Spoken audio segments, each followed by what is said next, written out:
Hey there, Pete Moriarty here, and in this video I'm going to be sharing why I ditched this crazy expensive and amazing MacBook Pro and went back to my trusty old Chromebook.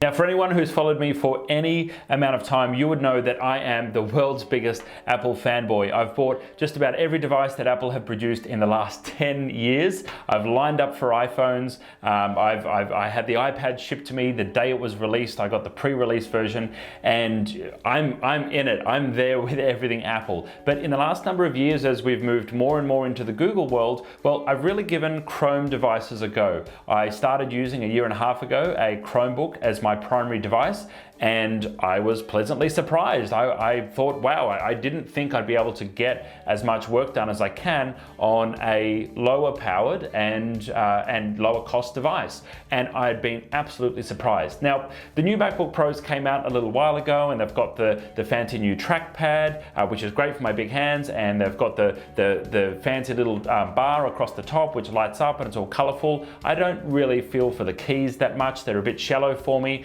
but I wanted to buy one of these nicer models because I shoot in 4K video. I like to edit films. I've got a drone that I use for shooting with time to time, and I kind of need grunt. I need video editing grunt on my machine if I want to be able to travel and also create personal films as well. So I bought this as a gift to myself when I achieved a business milestone, and I started using it, but a couple of days in, I was extremely disappointed.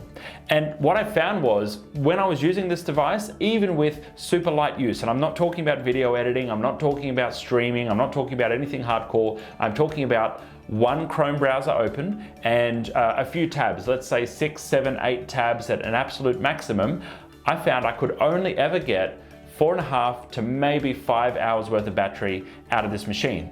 And that shocked me. For a machine that I spent nearly $5,000 on, this was only lasting 4.5 odd hours. And that was crazy for me. I mean, I've spec'd this out. It's got 16 gigabytes of RAM. It's got the top of the line i7 processor. I didn't tick every single box on Apple, but it was nearly every box. I've got all the dongles. I spent my hundreds of dollars on dongles, and this machine was getting about half the battery life that I would regularly get on my day-to-day workhorse, being my Chromebook. And yes, sure, being that I wanted to buy this machine to be able to travel and work with and hopefully be able to make films as well while I was traveling, it was a real letdown because I found that as we were running our team conference and I had everyone together, this just didn't have enough charge to get through the day. Whereas my Chromebook, I will regularly, if I have a meeting in the city, go meet up with customers, go meet up with partners, and do a whole day's work with sometimes out even needing to bring my charger with me, because it will regularly get a minimum of 6 hours, sometimes 8, sometimes even 10 hours with very light use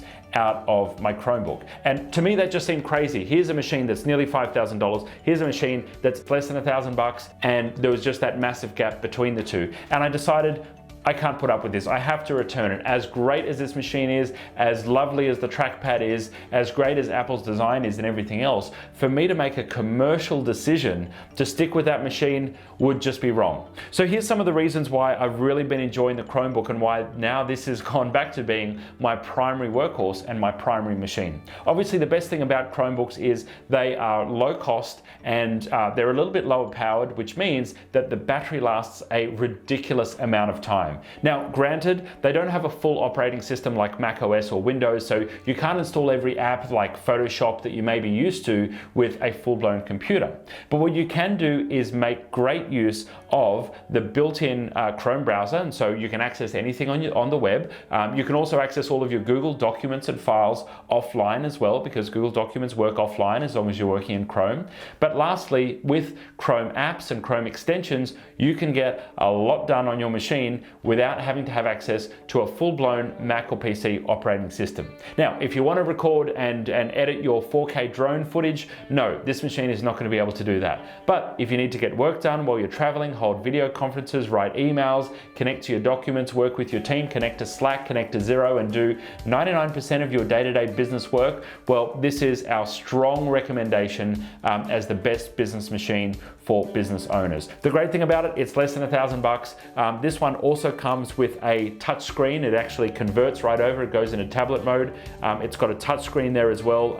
And what I do like about this one is the keyboard is full size. So I've got big hands, great for me to type on. So if you're making a decision about what computer to buy, why might you consider a Chromebook over something like a Mac that you might be used to, or even a Windows machine, or maybe a Surface Book if that's what you've been using currently? Well, the Chrome OS is automatically updating. You get free updates for life from Google, and every time an update is released, it gets faster and faster, whereas older machines typically get slower and slower until a new revision comes out on an operating system because they want you to upgrade and buy more and more machines. The other great thing about Chrome OS, there's no viruses, there's no malware, there's no crypto locker to encrypt all of your files and demand Bitcoin from you.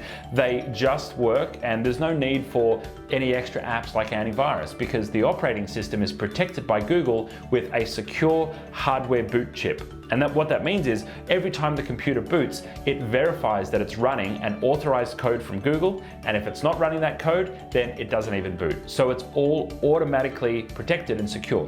Now you just use your Google account to log into it, so if you're a subscriber to G Suite, it means that all of your stuff is there as soon as you log into the machine. Multiple people can use and share these machines, which is very handy, especially if you want to buy one and put it in the office and give multiple staff access to it.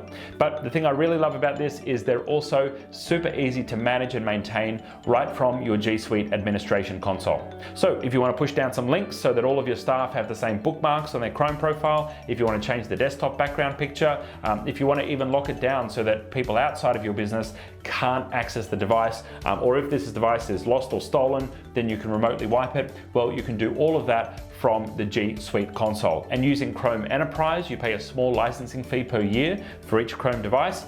You can even add additional Chrome management policies on the actual device level. Super powerful device. So if you haven't already, please consider grabbing a Chromebook. This has gone back to being my primary machine. There are also many hardware makers who are coming out with more and more powerful machines. This has got 4 gig of RAM, runs about 6 or 8 tabs great, but it won't run the 20 tabs that a MacBook Pro will run concurrently. So if you're the kind of person who likes to have 1,000,000 tabs open, you might have to give a bit of a chance for minimalism and try and cut down a little bit on what you're working on. But there are higher powered Chromebooks coming out all the time, and Google have just announced their Pixel books, which are coming out very soon, and we'll have information coming out on those on an upcoming video. This is the Asus C302CA, and you can grab those in our store or have a chat to our sales team and they'll be able to help you out. I'm Peter Moriarty. Catch you next time. Look forward to chatting in the next video. Cheers.